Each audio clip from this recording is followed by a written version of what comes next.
ಕಮಲಾಪುರ ಎನ್ನುವ ಒಂದು ಹಳ್ಳಿಯಲ್ಲಿ ದೀಪಾಳ ಮನೆ ಇತ್ತು. ಅವಳು ಪ್ರತಿನಿತ್ಯ ಬೆಳಿಗ್ಗೆ ಬೇಗನೆ ಎದ್ದು ಮನೆ ಕೆಲಸಗಳನ್ನು ಮಾಡುತ್ತಿದ್ದಳು.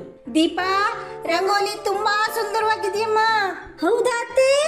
ಏನ್ ತಿಂಡಿ ಮಾಡ್ತೀಯ ಇವತ್ತು ದೀಪಾ? ರಾಗಿ ರೊಟ್ಟಿನೇ ಮಾಡೋಣ ಅನ್ಕೊಂಡಿದೀನಿ. ಮಾಡು, ನಾ ಈ ಗಿಡಗಳಿಗೆಲ್ಲ ನೀರ್ ಹಾಕಿ ಬರ್ತೀನಿ. ಸರಿ ಅತ್ತೆ. ಪ್ರತಿದಿನ ರಾಗಿ ಹಿಟ್ಟನ್ನು ಕಲಸಿ ಬಿಸಿ ಬಿಸಿ ರಾಗಿ ರೊಟ್ಟಿಗಳನ್ನು ಮಾಡುತ್ತಿದ್ದಳು. ಅವಳ ಕೈ ರುಚಿ ಎಲ್ಲರಿಗೂ ಇಷ್ಟವಾಗುತ್ತಿತ್ತು. ಜಾಸ್ತಿ ಉಳಿದ ರೊಟ್ಟಿಗಳನ್ನು ಸರೋಜಾ ಹಳ್ಳಿಯಲ್ಲಿ ಮಾರುತ್ತಿದ್ದಳು. ದೀಪಾ, ಈ ರೊಟ್ಟಿಯೆಲ್ಲ ಎಷ್ಟು ಚೆನ್ನಾಗಿ ಬಂದಿದೆ. ನಾನು ಮಾಡೋ ಹಾಗೆ ಮಾಡಿದ್ದೀಯ ನೀನು. ಅತ್ತೆ, ನಿಮ್ಮಷ್ಟು ರುಚಿಯಾಗಿ ಯಾರಿಗೂ ಮಾಡ್ಲಿಕ್ಕೆ ಸಾಧ್ಯ ಇಲ್ಲ. ನೀವು ಮಾಡೋವಾಗ ಬರೋ ಪರಿಮಳನೇ ಬೇರೆ. ದೀಪಾ, ಇವತ್ತು ರೊಟ್ಟಿ ವಾಸನೆ ರೂಮ್ಗೆ ಬರ್ತೀರಿ. ನನಗಾಗಿ ಸ್ವಲ್ಪ ಜಾಸ್ತಿ ಮಾಡು. ಇವತ್ತು ಆಫೀಸ್ನಲ್ಲಿ ಕೆಲಸ ಜಾಸ್ತಿ ಇದೆ, ಬರೋದು ಲೇಟ್ ಆಗತ್ತೆ. ಖಂಡಿತ, ನಿಮ್ ಇಷ್ಟದ ರೊಟ್ಟಿ ಮಾಡಿದೀನಿ. ಇಬ್ರು ಮಕ್ಕಳು ಇನ್ನೂ ಎದ್ದಿಲ್ವೇ? ಅಮ್ಮ, ನಂಗೆ ರೊಟ್ಟಿ ಬೇಕು. ನಂಗೆ ಬೆಣ್ಣೆ ಹಾಕೊಡಿ.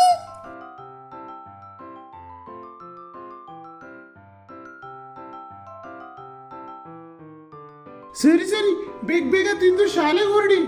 ನಾನು ಆಫೀಸಿಗೆ ಹೋಗಿ ಬರ್ತೀನಿ. ಮಕ್ಕಳೇ, ತಿಂಡಿ ತಿಂದಾಯ್ತಾ? ಬನ್ನಿ ಶಾಲೆಗೆ ಹೋಗೋಣ. ಎಲ್ಲ ರೊಟ್ಟಿನೂ ಚೆನ್ನಾಗಿ ಬಂದಿದೆ. ಇವತ್ತು ಮಾರಾಟಕ್ಕೆ ಅಂತ ಜಾಸ್ತಿ ರೊಟ್ಟಿನೇ ಮಾಡಿದ್ದೆ. ಒಳ್ಳೇದು ದೀಪಾ, ನಾ ತಗೊಂಡು ಹೋಗಿ ಮಾರಾಟ ಮಾಡಿ ಬರ್ತೀನಿ. ಸರೋಜಾ ಎಲ್ಲ ರೊಟ್ಟಿಗಳನ್ನು ಒಂದು ಬುಟ್ಟಿಯಲ್ಲಿಟ್ಟು ಹಳ್ಳಿಯಲ್ಲಿ ಮಾರಲು ಹೊರಟಳು. ರಾಗಿ ರೊಟ್ಟಿ, ತಾಜಾ ರಾಗಿ ರೊಟ್ಟಿ ತುಂಬಾ ರುಚಿಯಾಗಿದೆ. ಇವತ್ತೇನಾಗಿದೆ, ಯಾರೂ ರೊಟ್ಟಿ ತೆಗೆದುಕೊಳ್ತಾ ಇಲ್ಲ. ದೀಪಾ ಎಷ್ಟು ಆಸೆಯಿಂದ ಜಾಸ್ತಿ ಮಾಡಿದ್ಲು. ಯಾಕೆ ಸರೋಜಮ್ಮ, ಬೇಸರದಿಂದ ಇದ್ದಿ?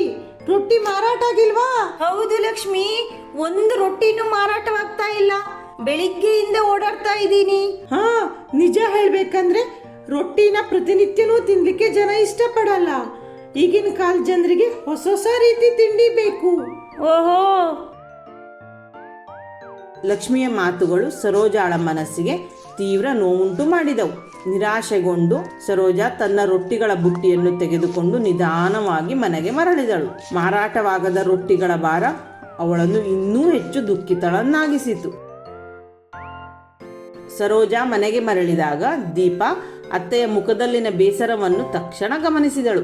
ರೊಟ್ಟಿಗಳ ಬುಟ್ಟಿ ಇನ್ನೂ ತುಂಬಿರುವುದನ್ನು ನೋಡಿ ದೀಪಾಳಿಗೆ ವಿಷಯ ಅರ್ಥವಾಯಿತು. ಏನಾಯ್ತು? ಮಕ ಸಪ್ಪಗಿದೆಯಲ್ಲ, ರೊಟ್ಟಿ ಮಾರಾಟ ಆಗಿಲ್ವಾ? ಇಲ್ಲ ದೀಪ, ಒಂದು ರೊಟ್ಟಿನೂ ಮಾರಾಟ ಆಗಿಲ್ಲ. ಎಲ್ಲರೂ ರೊಟ್ಟಿ ಬೇಡ ಅಂತ ಹೇಳ್ತಿದ್ದಾರೆ. ಪ್ರತಿದಿನ ರೊಟ್ಟಿ ತಿಂದು ಬೇಸರವಾಯ್ತಂತೆ. ಅಯ್ಯೋ, ಹೀಗೇಕಾಯ್ತು? ನಾವೆಲ್ಲರೂ ಇಷ್ಟಪಟ್ಟು ತಿನ್ನ ಈ ರುಚಿಯಾದ ರೊಟ್ಟಿನ ಹೊರಗಡೆಯವರು ಇಷ್ಟಪಡಲ್ವಾ? ದೀಪಾ ಮತ್ತು ಸರೋಜಾ ಈ ರೊಟ್ಟಿಗಳಿಂದ ಸ್ವಲ್ಪ ಹಣ ಗಳಿಸಬಹುದೆಂದುಕೊಂಡಿದ್ದರು. ಆದರೆ ಈ ಪರಿಸ್ಥಿತಿ ಅವರನ್ನು ನಿರಾಶೆಗೊಳಿಸಿತು. ಶಾಲೆಯಿಂದ ಮರಳಿದ ಕಿರಣ್ ಮತ್ತು ಪ್ರೀತಿ ತುಂಬಾ ಹಸಿದಿದ್ದರು.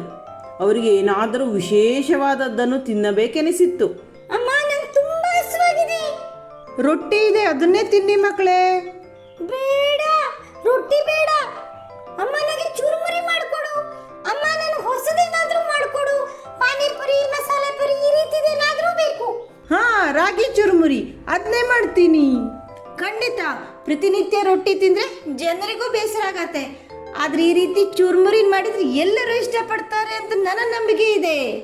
ಸರಿ ಅತ್ತೆ. ಮಕ್ಕಳ ಚುರುಮುರಿಯ ಆಸೆ ಅವಳಿಗೆ ಒಂದು ಹೊಸ ದಾರಿಯನ್ನು ತೋರಿಸಿತು. ದೀಪಾ ತಡ ಮಾಡದೆ ಕಾರ್ಯಪ್ರವೃತ್ತಳಾದಳು. ಅವಳು ಎಲ್ಲ ರಾಗಿ ರೊಟ್ಟಿಗಳನ್ನು ತೆಗೆದುಕೊಂಡು ಸಣ್ಣ ಸಣ್ಣ ತುಂಡುಗಳನ್ನಾಗಿ ಮಾಡಿ ಸ್ವಲ್ಪ ಎಣ್ಣೆಯಲ್ಲಿ ಹುರಿದಳು. ನಂತರ ಕತ್ತರಿಸಿದ ಈರುಳ್ಳಿ, ಟೊಮೆಟೊ, ಕೊತ್ತಂಬರಿ ಸೊಪ್ಪು ಮತ್ತು ಎಲ್ಲ ಮಸಾಲಾ ಪುಡಿಗಳನ್ನು ಸೇರಿಸಿ ಎಲ್ಲವನ್ನು ಚೆನ್ನಾಗಿ ಮಿಶ್ರಣ ಮಾಡಿದಳು. ರಾಗಿ ಚುರುಮುರಿಯ ಪರಿಮಳ ಮನೆಯಲ್ಲೆಲ್ಲ ಹರಡಿತು. ಅಮ್ಮ, ತುಂಬಾ ಚೆನ್ನಾಗಿ ಪರಿಮಳ ಬರ್ತಾ ಇದೆ. ನನಗಂತೂ ಕಾಯ್ಲಿಕ್ಕೆ ಆಗ್ತಾನೇ ಇಲ್ಲ. ಬೇಗ ಬೇಗ ತಿಂತೀನಿ. ಅಮ್ಮ, ಇದು ಪಾನಿಪುರಿಗಿಂತಲೂ ಚೆನ್ನಾಗಿದೆ. ದೀಪಾ, ಇದು ನಿಜಕ್ಕೂ ಅದ್ಭುತವಾಗಿದೆ. ಇಷ್ಟು ರುಚಿಯ ಚುರುಮುರಿ ನಾನೆಂದೂ ತಿಂದಿಲ್ಲ. ಇದು ತುಂಬಾ ರುಚಿಯಾಗಿದೆ ಮತ್ತು ಹೊಸ ರುಚಿ ಕೂಡ ಆಗಿದೆ. ಮಕ್ಕಳು, ಅತ್ತೆ, ಮಾವ ಎಲ್ಲರೂ ಚುರುಮುರಿಯ ಬಗ್ಗೆ ಹೇಳಿದ್ದನ್ನು ಕೇಳಿ ದೀಪಾಳಿಗೆ ಬಹಳ ಸಂತೋಷವಾಯಿತು. ನಿಮಗೂ ಹಾಗೆ ಅನಿಸ್ತಾ ಇದೆಯಾ? ಹಾಗಾದ್ರೆ ನಾಳೆಯಿಂದ ರಾಗಿ ರೊಟ್ಟಿ ಚುರುಮುರಿ ಅಂಗಡಿ ಮಾಡೋಣ. ತಾಜಾ ರಾಗಿ ಚುರುಮುರಿ ತುಂಬಾ ರುಚಿಯಾಗಿದೆ, ಹೊಸ ರುಚಿ ಇದು. ಎಲ್ಲ ಬನ್ನಿ. ವಾವ್, ಇದು ಅದ್ಭುತವಾಗಿದೆ. ಒಂದು ರೊಟ್ಟಿಯಿಂದ ಇಷ್ಟು ರುಚಿಯಾದ ಚುರುಮುರಿ ಮಾಡ್ಬೋದು ಅಂತ ಎಂದೂ ಅನ್ಕೊಂಡಿರ್ಲಿಲ್ಲ. ಹಾ, ಇದನ್ನ ಮನೆಯವರಿಗೂ ಹೇಳ್ಬೇಕು. ಬಹಳ ರುಚಿಯಾಗಿದೆ ಮತ್ತು ಆರೋಗ್ಯಕರವಾಗೂ ಇದೆ. ನಾನೀಗ ಮನೆಗೆ ಹೋಗಿ ನಮ್ಮ ಮನೆಯವ್ರನ್ನು ಕಳಿಸ್ತೀನಿ. ಬಹಳ ರುಚಿ ಇದೆ.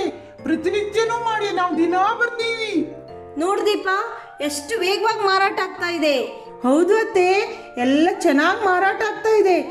ತಿಂದವರೆಲ್ಲರೂ ಬಹಳ ರುಚಿಯಾಗಿದೆ ಅಂತ ಹೇಳ್ತಾ ಇದ್ದಾರೆ. ಇದು ನಿಜಕ್ಕೂ ಒಂದು ಚತುರ ಯೋಚನೆ. ದೀಪಾಳ ರಾಗಿಯ ಚುರುಮುರಿ ಅಂಗಡಿ ಯಶಸ್ಸು ಕಂಡಿತು. ದೀಪ, ಇದೆಲ್ಲ ನಿಂದೇ ಯೋಚನೆ. ನಿನ್ನ ಬಗ್ಗೆ ನನಗೆ ಬಹಳ ಹೆಮ್ಮೆ ಇದೆ. ಇದು ಕಿರಣ್ ಮತ್ತೆ ಪ್ರೀತಿ ಚುರುಮುರಿ ಕೇಳಿದ್ರಿಂದ ಆಗಿರೋದು. ಮತ್ತೆ ಅತ್ತೆ ಬೆಂಬಲದಿಂದ ಕೂಡ ಸಾಧ್ಯವಾಯಿತು. ನಾವು ಯಾವಾಗಲೂ ವಿಭಿನ್ನವಾಗಿ ಯೋಚಿಸ್ಬೇಕು, ಆಗ ನಮಗೆ ಯಶಸ್ಸು ಸಿಗತ್ತೆ. ಇದು ನಿಜಕ್ಕೂ ಅದ್ಭುತವಾಗಿದೆ ದೀಪ. ನೀನೊಂದು ಸರಳವಾದ ಯೋಚನೆನ ಎಷ್ಟೊಂದು ಯಶಸ್ವಿಯಾದ ಉದ್ಯಮವಾಗಿ ಪರಿವರ್ತಿಸಿದೀಯಾ. ನಮ್ ಜಾಣ ಸೊಸೆ. ಒಂದು ಕಾಲದಲ್ಲಿ ಎಲ್ಲರೂ ಬೇಡವೆಂದಿದ್ದ ರಾಗಿ ರೊಟ್ಟಿ ಈಗ ಜನಪ್ರಿಯ ಮತ್ತು ಲಾಭದಾಯಕವಾದ ಚುರುಮುರಿ ತಿಂಡಿಯಾಗಿ ಪರಿವರ್ತನೆಯಾಗಿತ್ತು. ಸ್ವಲ್ಪ ಸೃಜನಶೀಲತೆ ಮತ್ತು ದೃಢ ಸಂಕಲ್ಪದಿಂದ ಸರಳ ವಿಷಯಗಳು ಸಹ ದೊಡ್ಡ ಯಶಸ್ಸಿಗೆ ಕಾರಣವಾಗಬಹುದು ಎನ್ನುವುದು ಸಾಬೀತುಪಡಿಸಿತು.